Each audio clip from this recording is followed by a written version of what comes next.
Hello and welcome to episode 58 of Things I've Learned from Barry Harris.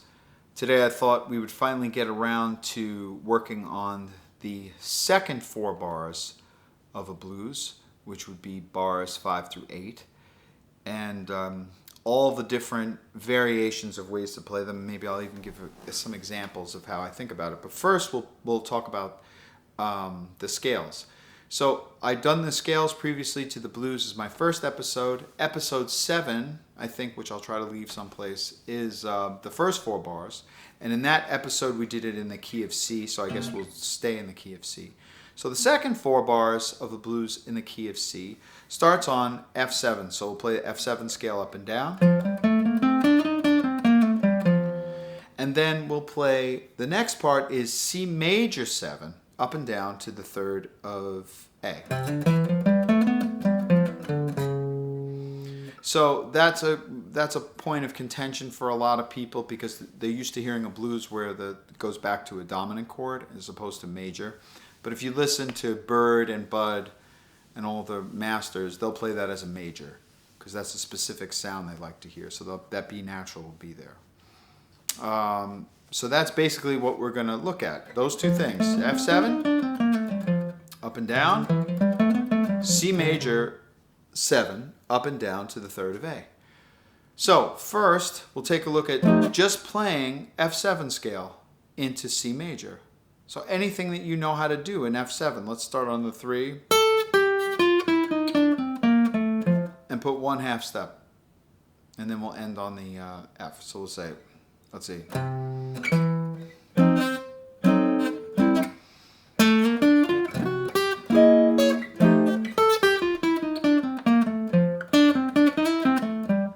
Just a simple phrase. I don't know if I'd exactly play it that way, but it's just an idea. Maybe let's try to put 3 half steps. Let's see. Maybe we'll come up a diminished from the 3rd. So we'll say 1. So we'll say.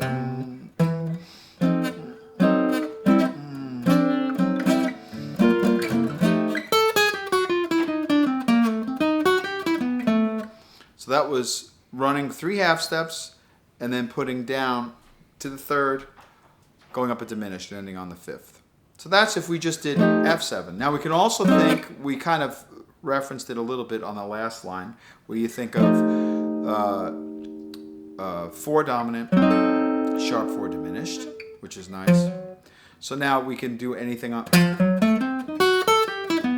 I might not even play F7. I might just play that diminished. So if we play it again, first 4 bars.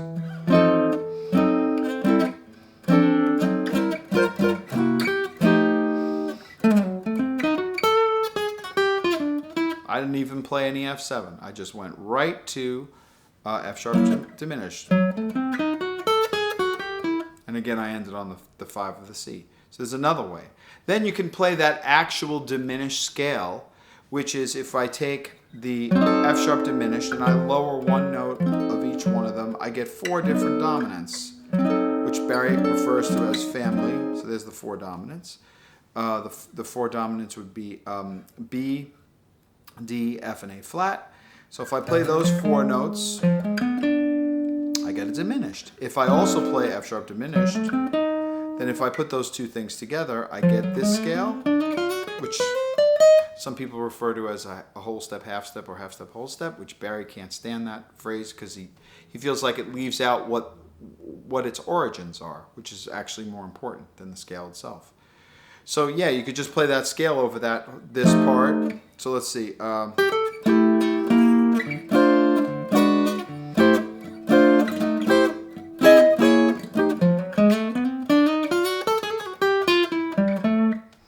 That was just that scale. Again, I ended on the 5th. So there's a lot of different ways. Also, instead of F7, we could treat this maybe like F major.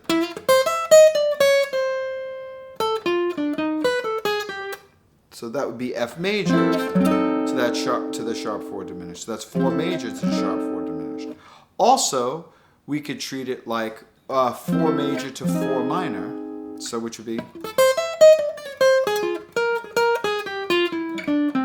That's a nice one. So 1, 2, 3.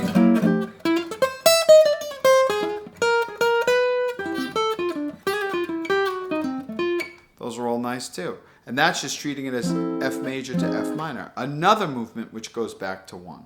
So all these movements you could do just on that.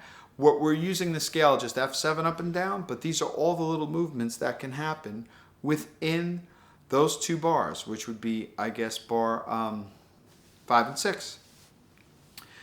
So that's that little aspect. So one thing when you're talking about 4 major to 4 minor, Barry would probably say F major scale, and he would then say B flat 7 scale, because Barry looks at the minor, the 5, as the 5 of a dominant. So he would look at that as a B flat 7 scale. So that's why I was kind of messing around B flat 7 scale there. The next part of it goes to C major. Now this part is interesting because you could just play regular C major scale up and down to the 3rd of A, which is kind of what we do when we play the scale. But we could, do lines. That's all line. Those are all,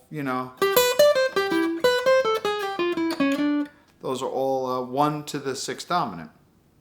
But we can get even deeper in those because sometimes people play, for instance, another change is in that little spot, the major for 2 beats to 4 dominant for 2 beats to the 3 chord to the 6 chord. So it would be...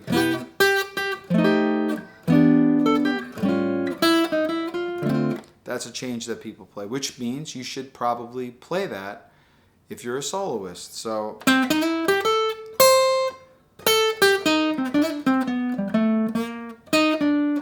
that's a nice one. Or let's see.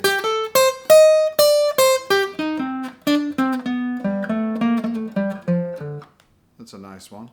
Some people play this. How about...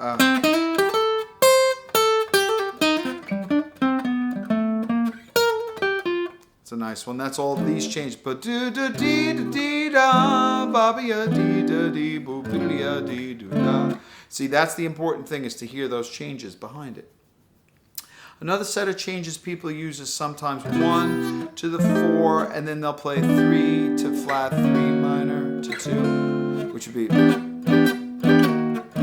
So we play that.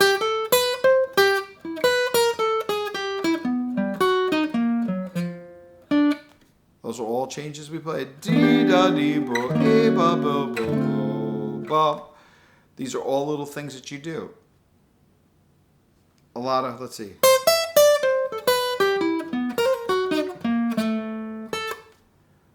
And Barry likes to say that this, like Barry says, that E minor 7 consists of 2 things. It consists of an E minor triad, and it also consists of a G major triad. So that means any of those things I can run like a G major triad and then run it down a half step until we get to, on this change, E minor to E flat minor to D minor. Barry sometimes thinks G major triad to G flat major triad to F major triad. So if we were playing...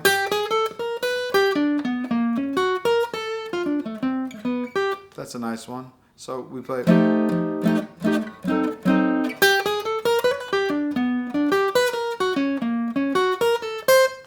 That's nice.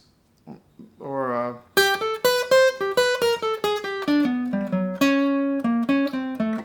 Those are nice too. Or we could focus on just the E minor to the E flat minor to the D minor, which would be...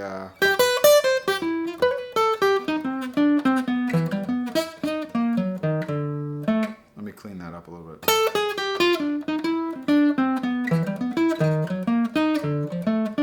Those are pretty. Or I could have played a straight E minor 7. Or the first one up, second one down. That's a nice one.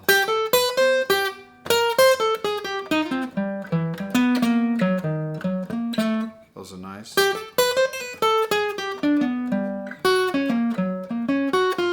All pretty.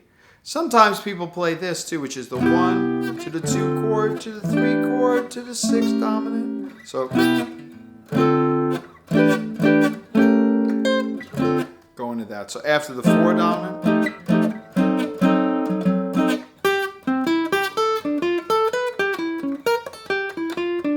did triads.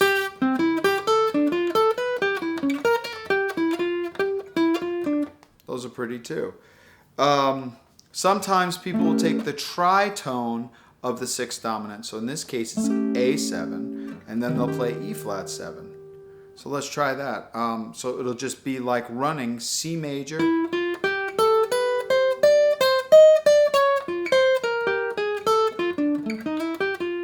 running C major into E flat 7, which is beautiful. Oh, wait.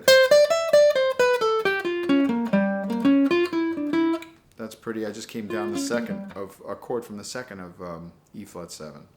So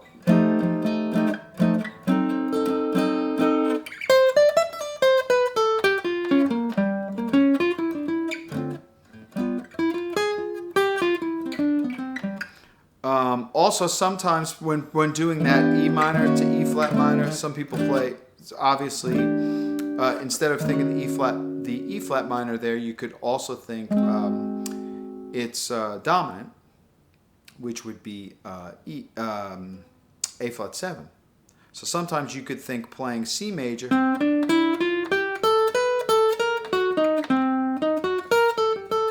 to A flat 7. So that's C major into A flat 7 into G7.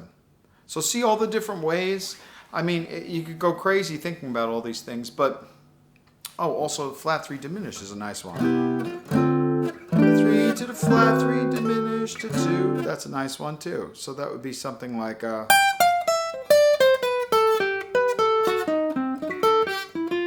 that's a nice one.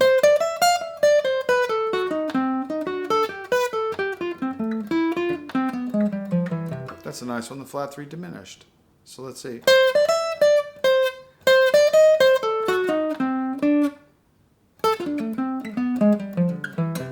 So just in that, the point of this is not that you copy my phrases, which aren't that great anyway, but it's just the idea of how many different movements you could play in that little spot, that little 4-bar spot of a blues is incredible.